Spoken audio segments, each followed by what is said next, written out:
সুপ্রিয় দর্শক, আসসালামু আলাইকুম ওয়া রাহমাতুল্লাহি ওয়া বারাকাতুহু।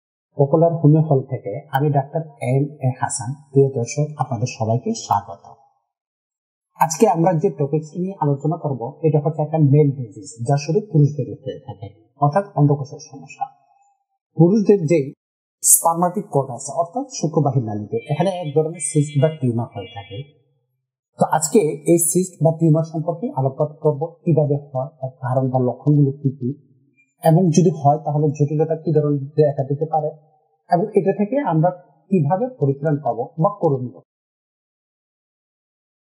পুরুষদের স্পার্মাটিক কোড অর্থাৎ শুক্রবাহী নালীতে অনেকেরই সিস্ট বা টিউমার হয়ে থাকে। তো দেখা যায় যে অনেকেই এই বিষয়ে পূর্ব অবহিত নন বিধায় এই বিষয়ে বা এই রোগটিকে গুরুত্ব দেন না, অথচ এই রোগটি একসময় শারীরিক সমস্যা থেকে শুরু করে পুরুষ বন্ধ্যত্বের মতো জটিল সমস্যা বা রোগ দেখা দিতে পারে। এই স্পার্মাটিক কোডের সিস্ট বা টিউমার যে কারণে হয়ে থাকে, বিশেষ করে যেসব যুবক ইয়ং বয়সে অতিরিক্ত হস্তমৈথুন করে অথবা যে কোনো ভাবে যে কোনো ধরনের যদি আঘাত পায়, তাহলে স্পার্মাটিক কোডের মধ্যে সিস্ট বা টিউমার হয়ে থাকে। আর এই স্পার্মাটিক কোডের সিস্ট প্রায় 5 ধরনের হয়ে থাকে। এই 5 ধরনের সিস্ট কি কি?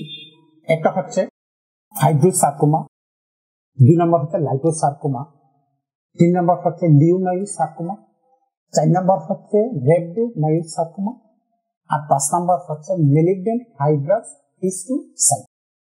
এই 5 ধরনের সিস্ট বা টিউমার হয়ে থাকে। এখন যদি এই 5 ধরনের সিস্ট বা টিউমার হয়, তাহলে কি ধরনের লক্ষণ প্রকাশ পেতে পারে? লক্ষণগুলো এরকম দেখা যায় যে স্পার্মাটিক কোডের ব্যথা বা জ্বালা অনুভূত হয়, কারো কম বা কারো বেশি। স্পার্মাটিক কোড ফুলে যায়, মোটা হয়ে যায়। স্পার্মাটিক কোডে যদি হাত দেয় অথবা স্পর্শ করে, তাহলে দেখা যায় কখনো শক্ত এবং কখনো নরম অনুভব হয়।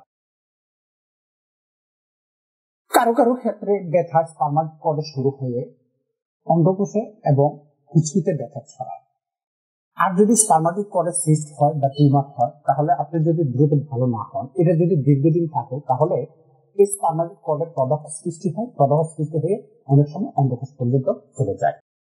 যদি স্পার্মাটিক কোডে সিস্ট বা টিউমার হয়, তাহলে যেই জটিলতাটা বেশি দেখা দেয় সেটা হচ্ছে যে স্পার্মাটিক কোডে যদি সিস্ট বা টিউমার হয়, তাহলে অবস্ট্রাকটিভ এন্ডোস্পার্মিয়া বা পুরুষ বন্ধ্যত্ব দেখা দিতে পারে।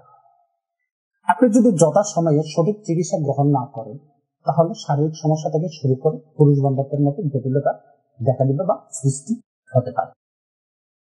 এই ক্ষেত্রে অ্যালোপ্যাথিতে কোনো নির্দিষ্ট ওষুধ নেই, আছে কি অপারেশন।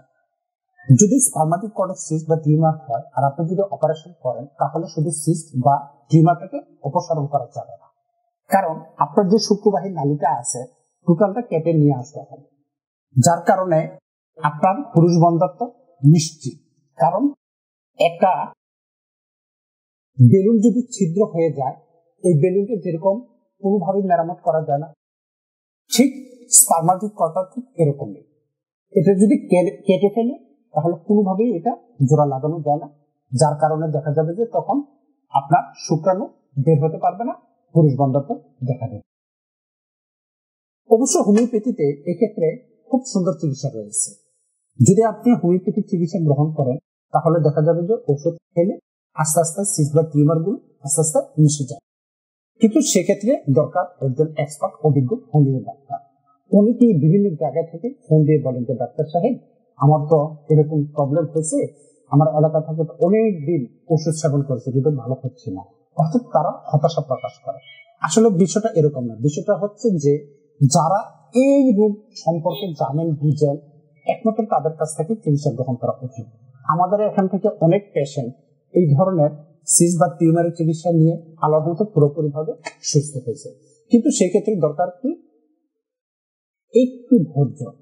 আপনি যদি একটু ধৈর্য ধরে লক্ষণ অনুযায়ী জার্মানি ওষুধের চিকিৎসা গ্রহণ করেন, নিয়মিত কিছুদিন ওষুধ সেবন করেন, তাহলে এই সমস্যা থেকে আপনি অবশ্যই অবশ্যই আরোগ্য লাভ করতে পারবেন এবং পুরুষ বন্ধ্যত্ব দেখা দেবে না, কোনো ধরনের পার্শ্ব প্রতিক্রিয়া দেখা দেবে না।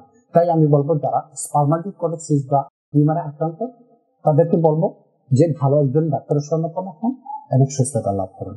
আজ এই পর্যন্ত। আল্লাহ হাফেজ।